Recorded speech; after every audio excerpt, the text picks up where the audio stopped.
Things you shouldn't share with your man. Ever noticed how some guys like to play hard to get? I usually don't like to go all out when I'm still getting to know someone, says Jim, a good friend of mine. He believes that acting too sappy and eager at the beginning is a huge turn-off for women. Jim explains, "When I was younger, I had the tendency to call a girl I was dating 10 times a day just to ask how she was doing." He adds, "I also had this habit of spilling my soul to her with my life story. I figured she'd appreciate my honesty and feel closer to me if I told her everything." Naturally, women ended up keeping their distance because of his clingy attitude. "It occurred to me that the women I've dated couldn't decide whether I was a potential boyfriend or a man-child that needed constant reassurance," he shared with me. Over time, Jim learned to pace himself. He says, "After a string of unsuccessful tries, I finally realized that I had to loosen up and take it easy with women. I've had better results after I developed a better sense of timing." I couldn't help but agree with Jim. Overzealousness can sometimes get the best of us,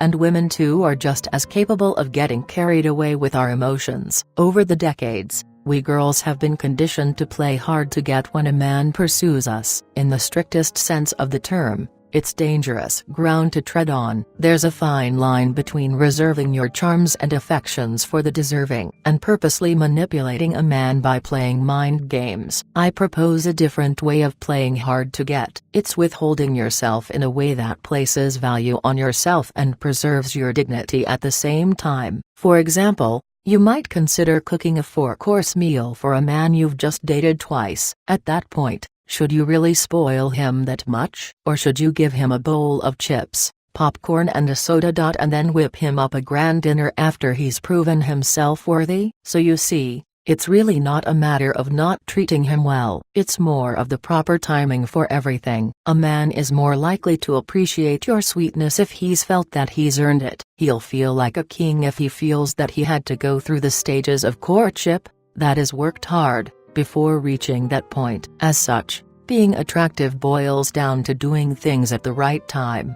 That also includes the way you talk about yourself. When we feel close to someone, it only seems right to share personal details and stories that you wouldn't normally talk about with anyone else. When it comes to dating, however, it's wise to go about this with caution. You need to be careful with what and how you talk about past experiences and yourself in general. Before you start sharing your stories with him, keep a couple of guidelines in mind. First, your disclosures should not give him the impression that you're a whiny victim. We've all encountered this type in some facet in our lives. I'm sure you've met at least one colleague, friend, or relative who has nothing better to talk about than how their sad little lives have gone to ruin. You'll get an earful about the rotten luck they've been having, or how a bunch of people are always on their case. Your new date wouldn't want to be wasting his time listening to your complaints, so be courteous enough to keep the whining to a minimum. Sitting through a barrage of sob stories has never made any woman sexy from a guy's point of view. He'll be thinking, "Man,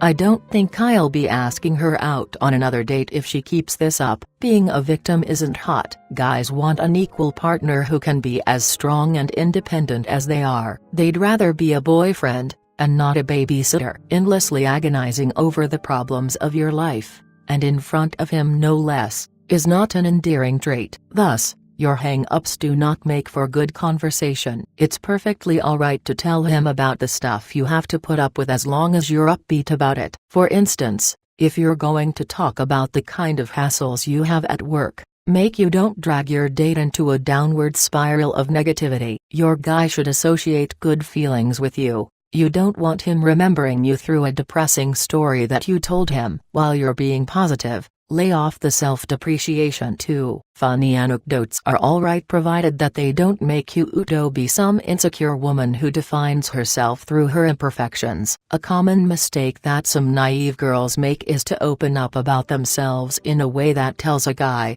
"I'm not attractive, confident, or young enough for you." That's obviously not a very good vibe to give off to guys. Worse, these restrictive beliefs set you onto a path that you'll blindly follow. For example, if you think that men find you hopelessly unattractive, It will taint your attitude and make you less receptive to guys who show interest in you. Be wary of how you talk about yourself, because broadcasting the wrong impression upon men will doom you to the same situation, over and over. The second most important thing to remember about storytelling is to be tactful about your past experiences. What's worse than negative self-talk? A rich and unsettling account of all the horrid details of your past, such as failed relationships or the full history of your childhood traumas. A therapist would probably be all ears, but your date will smile, nod politely, and secretly look for the nearest exit. I'm not saying you can't share these things with him later on. I'm only asking you to be graceful enough not to shock him by unloading all of it on the first date. You want to attract him,